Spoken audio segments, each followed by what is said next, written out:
My name is Alara, and from the moment I could walk, my world revolved around the ethereal beauty of ballet. The way the light caught the delicate tulle of a tutu, the precise, almost superhuman strength required for a fouette, the storytelling power of every graceful movement, it was pure magic to me. I wasn't just a dancer, I was a vessel for the music, an interpreter of emotions that words often failed to capture. My dreams were spun from satin ribbons and hardened point shoes, and they soared as high as any grand jeté. But my dreams, like fragile glass, were constantly threatened by the shadow of my older sister, Cassandra, or Cassie as she preferred to be called. Cassie was everything I wasn't. Where I was quiet and artistic, she was loud and pragmatic. Where I found solace in the disciplined world of the studio, she thrived on social drama and manipulation. From a young age, it was clear she resented the attention I received for my dancing. Our parents, Eleanor and David, were always supportive of both of us, but my ballet performances, my competitions, my little triumphs seemed to ignite a dark spark in Cassie's eyes. It started small, as these things often do, a sarcastic comment about my dedication, a snide remark about my silly hobby, or a subtle eye roll when I spoke of an upcoming recital. But as I grew, so did her cruelty. She'd hide my point shoes before a crucial practice, knowing how frantic I'd become. She'd accidentally spilled juice on my practice leotards, forcing me to wear something ill-fitting. She'd whisper rumors about me in the school hallways, painting me as aloof or pretentious because I spent my afternoons at the bar instead of gossiping. My parents, bless their hearts, usually dismissed it as typical sibling rivalry. "Oh, Cassie, be nice to your sister," Mom would say with a sigh, never truly grasping the insidious nature of Cassie's malice. Dad, ever the peacemaker, would try to distract us with ice cream, but the sting of Cassie's words always lingered. I tried to ignore her, to rise above it, to believe that her negativity couldn't touch the sanctuary of my art. Ballet was my escape, my true language. Every plie, every relevé, every challenging pirouette was a testament to my resilience.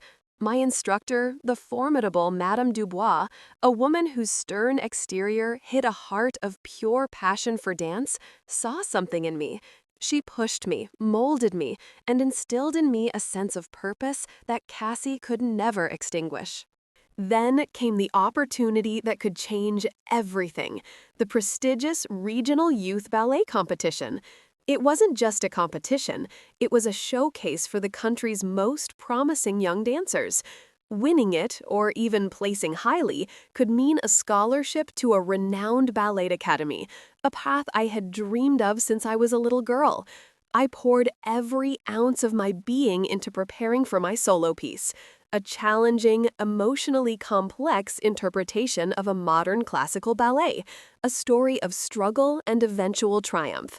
Madame Dubois believed in me, and for the first time, even my parents seemed to understand the magnitude of this moment. Cassie, however, saw it as a direct threat. Her usual snipes escalated into open hostility. "Still prancing around? Don't you ever get tired of it?" she'd sneer as I stretched in the living room. "You think you're so special, don't you? All that effort for what? A few claps?" Her words were daggers, but my focus was unshakable. I had to prove her wrong, not just to her, but to myself. I trained relentlessly, my muscles aching, my feet blistering, but my spirit soaring with every perfected movement. 2 days before the competition, the dress rehearsal was scheduled, a full run-through on the actual stage with lighting, costumes, and a small audience of parents, instructors, and potential scouts. This was my chance to iron out any last-minute kinks, to feel the stage beneath my feet, to embody the character completely. I was nervous, yes, but also filled with a quiet confidence. My custom-fitted point shoes, worn into perfection, felt like an extension of my feet. My costume, a delicate, flowing silk creation, made me feel weightless. As I waited backstage, the familiar adrenaline coursing through my veins, I saw Cassie in the wings, supposedly there to support me. She offered a tight, unsettling smile.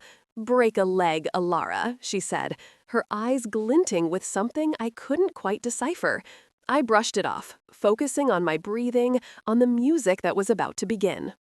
My cue came. I glided onto the stage, the spotlight a warm embrace. The music swelled, and I began my piece, pouring all my emotion into each movement.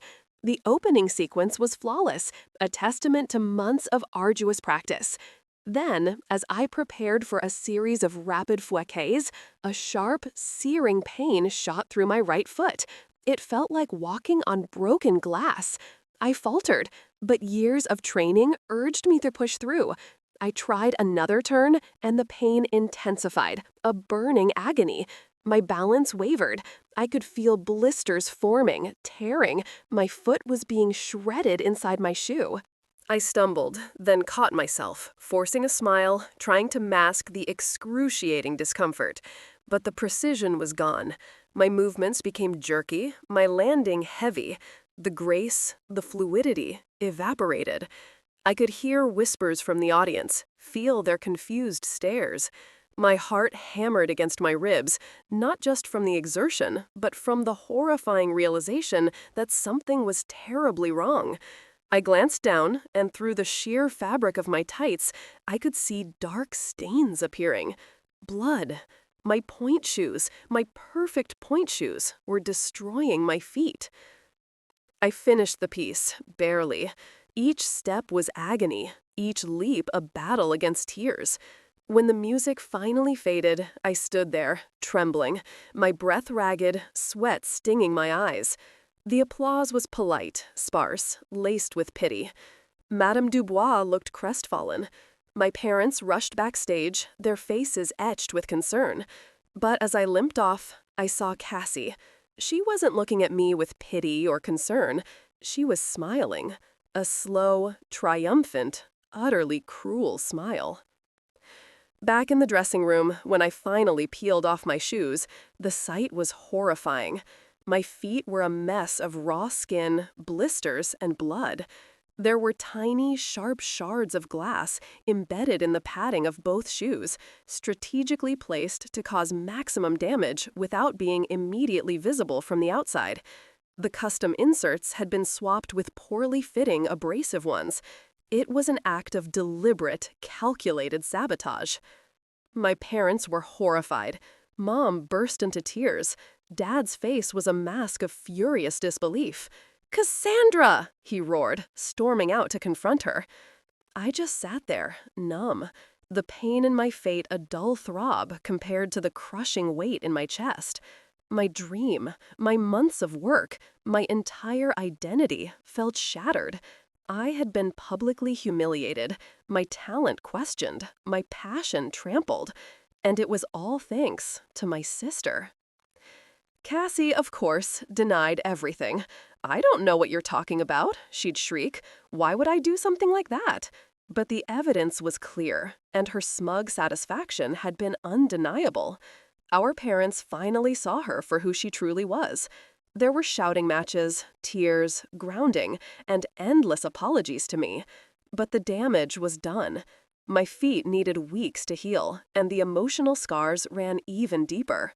I couldn't bring myself to step into a studio, the mere thought of point shoes triggering a wave of nausea and despair. My dream felt tainted, broken. For weeks, I was a ghost. I stopped going to ballet. I barely spoke. Madame Dubois visited, offering gentle encouragement, reminding me of my strength, but the fire had gone out. I felt a profound sense of injustice, a burning anger that simmered beneath my grief. Why? Why would my own sister do this? The answer, I slowly realized, was simple: jealousy. She couldn't bear to see me shine, to pursue a passion she didn't understand, a world she couldn't conquer. One evening, as I stared at my bandaged feet, a flicker of that old fire ignited. It wasn't the gentle glow of passion anymore. It was a fierce, determined blaze. I wasn't just going to heal. I was going to rise.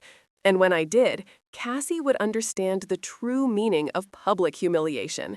She had tried to break me, but she had only succeeded in forging me into something stronger, something sharper. I decided then and there that my revenge would not be petty or vindictive in the way she had been. It would be an act of poetic justice, a display of grace and triumph that would leave her utterly exposed. I started small, physiotherapy for my feet, then gentle stretches, then bar work. The pain was a constant reminder, a motivator. I pushed myself harder than ever before, not just to recover, but to surpass my previous capabilities. I spent hours analyzing Cassie. She was obsessed with appearances, with being admired, with controlling narratives. She was running for student body president, a role that required immense public speaking, charm, and a flawless reputation. This was her stage, her moment to shine, just as the competition had been mine. My plan began to form, intricate and precise, like a complex choreography. I knew Cassie was planning a major campaign event, a Meet the Candidates debate in the school auditorium, open to parents and the entire student body. It was her opportunity to deliver a powerful speech, to charm everyone, to cement her victory. I would use this event, her grand stage, to unveil the true Cassie. I started subtly. I observed her. I listened. Cassie was notorious for delegating tasks and taking all the credit. She'd manipulate her friends into doing all the grunt work for her campaign, promising them favors or roles if she won. I befriended some of her less than enthusiastic campaign volunteers, not with the intention of turning them against her, but simply by being kind and offering genuine help with their projects. Through casual conversations, I learned about her behind-the-scenes machinations, how she'd taken credit for other students' ideas, how she'd belittled her team, how she'd even spread rumors about her opponents. I wasn't actively digging for dirt. I was simply a quiet observer, and people, it turned out, were eager to vent about Cassie. My primary weapon, however, was not gossip, but truth, presented with undeniable elegance. I began secretly training for a new, even more challenging ballet piece. Madame Dubois, despite her initial reservations about my return, was thrilled by my renewed vigor. This new piece was about resilience, about finding light in darkness, about the power of the human spirit. It was everything Cassie tried to destroy in me. I also started a small, anonymous blog about the importance of integrity and authenticity in leadership, subtly weaving in anecdotes about people who claimed credit for others' work or used others for their own gain. I never named Cassie, but the parallels were clear to anyone who knew her. It gained a quiet following among students, sparking discussions about what true leadership meant. The day of the debate arrived. The auditorium was packed. Cassie, radiant and confident in a tailored pantsuit, took the stage, basking in the applause. She delivered a polished speech full of platitudes about community and student voice, all while her eyes darted around, seeking approval. I was there, sitting quietly in the back, my heart beating a steady rhythm of anticipation. After the candidates' speeches, there was a Q&A session. This was where my plan would unfold. I had prepared a question, carefully worded, innocuous on the surface, but laced with a deeper meaning. When it was my turn, I raised my hand. The moderator called on me. I stood, my voice calm and clear, though my hands trembled slightly. "Cassandra," I began, my gaze steady on her, "you've spoken eloquently about collaboration and teamwork. Given your history, how do you reconcile your public image as a team player with instances where you've taken sole credit for group projects or even, perhaps, undermined a peer's efforts for your own gain? Could you elaborate on how you define integrity in leadership?" A hush fell over the auditorium. Cassie's confident smile faltered. Her eyes, usually so sharp, darted nervously. She stammered, trying to regain her composure. I don't know what you're referring to, Alara. I've always been a dedicated team member." Her voice was defensive, a stark contrast to her earlier smooth delivery. Before she could fully recover, a few other students, emboldened by my question, raised their hands. One by one, they started asking similar questions, referencing specific instances that mirrored the anonymous blog posts. Cassandra, what about the time you claimed full responsibility for the charity drive that Sarah organized? And the debate club presentation where you only showed up for the final speech but presented it as your own research. The questions came like carefully aimed arrows, each one chipping away at her carefully constructed facade. Cassie was visibly flustered, her face flushed, her composure crumbling. She tried to deflect, to deny, but the weight of the collective accusations, the specific details, was too much. Her articulate answers dissolved into stuttering apologies and angry denials. The audience, initially captivated by her charm, now shifted in their seats, their expressions turning from admiration to doubt, then to outright disapproval. My parents, sitting a few rows in front, exchanged horrified glances. They finally understood the full extent of their elder daughter's manipulative nature. But that wasn't the full extent of my revenge. The next day, the school announced the annual talent showcase, a revered tradition. I had signed up, secretly, for a solo performance. The entire school, including the faculty and many parents, would be there.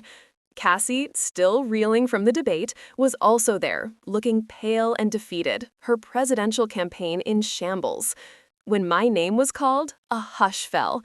I walked onto the stage, not in my usual ballet costume, but in a simple, elegant dress that allowed for movement.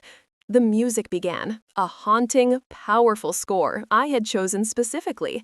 I began my new piece, the one I had poured my heart and soul into after the dress rehearsal disaster. Every movement was deliberate, every leap imbued with a story of overcoming adversity. My feet, fully healed, moved with a strength and precision I hadn't possessed before. My turns were sharper, my extensions higher, my emotional expression more profound. I danced not just for myself, but for every time Cassie had tried to diminish me, for every tear I had shed, for every moment of doubt. I danced for the little girl who loved ballet fiercely, and for the woman I had become, resilient, powerful, and utterly unyielding. As I performed a series of intricate fouettes, my eyes met Cassie's in the audience. Her face was a mask of shock, then disbelief, then pure, unadulterated envy.